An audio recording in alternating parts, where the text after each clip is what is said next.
Megastar Shakib খানের upcoming cinema সোলজারে lead নায়িকার চরিত্রে কে আছেন? তো দুজন, তানজিন তিশা এবং ঐশী। লিড ক্যারেক্টারটা প্লে করছেন বোধহয় তানজিন তিশা। আমি বোধহয় কথাটা এই কারণেই বললাম, কারণ আমি তো আর এটা জানি না যে আসলে গল্পটা কি এবং নায়িকাদের ক্যারেক্টারটা কি ধরনের ক্যারেক্টার। তবে আমার এটা ধারণা তানজিন তিশাই লিড ক্যারেক্টার।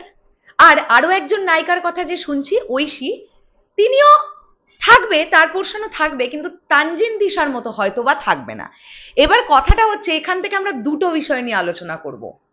কেন তানজিন তিশা লিড ক্যারেক্টার, এটা আমাদের একটা আলোচনার বিষয়বস্তু। দ্বিতীয়ত হচ্ছে তাহলে প্রিন্স টিমের ক্ষেত্রেও আমরা সেম জিনিসই ঘটতে দেখতে পাচ্ছি।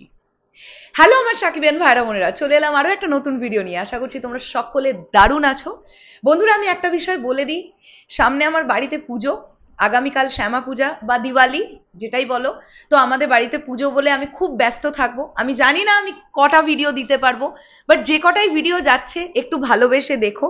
এবং যদি তোমাদের কাছে কোনো কন্টেন্ট এরকম থাকে বা তোমাদের মনে হচ্ছে যে দিদি এটা নিয়ে আলোচনা করুন, আমাদেরকে অবশ্যই ইনবক্স করো।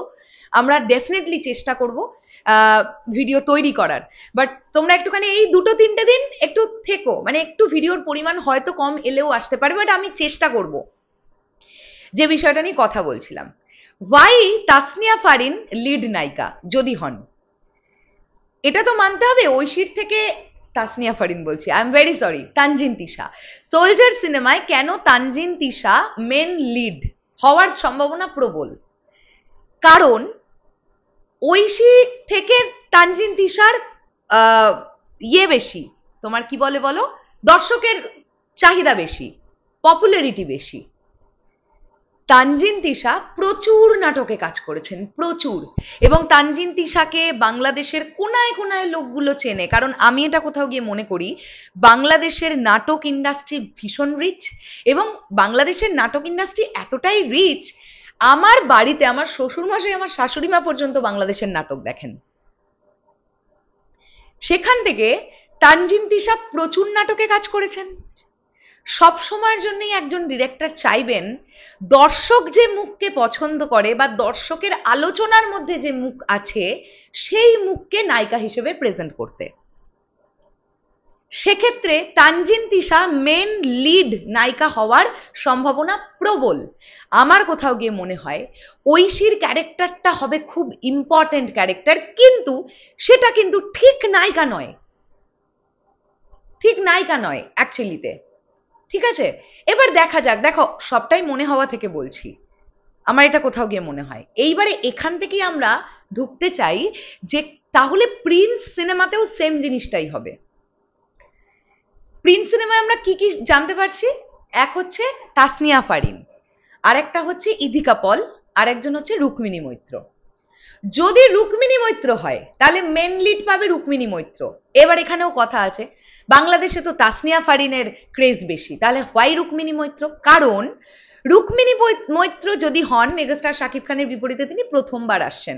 যদিও তাসনিয়া ফারিনও সেম, কিন্তু কোথাও গিয়ে এটা ওয়ার্ক করবে যে রুক্মিণী মৈত্রর সঙ্গে মেগাস্টার শাকিব খানকে কেমন লাগছে, এটা নিয়ে আলোচনা হবে বেশি। আর সেখানেই তাসনিয়া ফারিন এই ছবিতে একটা গুরুত্বপূর্ণ ক্যারেক্টার, এইটা নিয়েও আলোচনা হবে। আর যদি ইধিকা পল হন, সেক্ষেত্রে ইধিকা পল লিড নায়িকার ক্যারেক্টার ছাড়া করবেন বলে আমার মনে হয় না। কারণ আছে, তোমরা নিজেরা বলো, ইধিকা পল মেগাস্টার শাকিব খানের বিপরীতে জুটি বেঁধে গত দুটো ছবিতে কাজ করেছে এবং দুটো ছবিতে ইধিকা পল সাকসেসফুল। তাহলে একজন সাকসেসফুল মেন লিড নায়িকা কখনোই একটা সেকেন্ড লিড নায়িকার ক্যারেক্টার নিয়ে আসবেন না, এটা কোথাও গিয়ে আমার মনে হয়। যদি ইধিকা পল হয় তাহলে সেক্ষেত্রে ইধিকা পলই হবেন মেগাস্টার শাকিব খানের বিপরীতে মেন লিড, আর তাসনিয়া ফারিন পাবেন একটা ভীষণ গুরুত্বপূর্ণ চরিত্র যেটা উনি ফাটিয়ে দেবেন। কারণ Tasnia Farin, she is a great actress, আমার খুব ভাল লাগে ওনার অভিনয়। তো আমার মনে হয় এই ব্যাপারটাই হবে। এবার দেখো, আসলেই ডিরেক্টর অ্যান্ড প্রডিউসার বা কাস্টিং তারা জানেন যে আসলেই গল্পটা কেমন, কোন ক্যারেক্টারটার কতটা ইম্পর্টেন্স বা কি। আমরা এখান থেকে বসে যতটুকু আলোচনা করার করছি, তোমরাও কি আমার সঙ্গে একমত? তাহলে কমেন্ট করে জানাও। দেখা হচ্ছে আবার খুব শিগগিরই। তাহলে এখনের জন্য টাটা।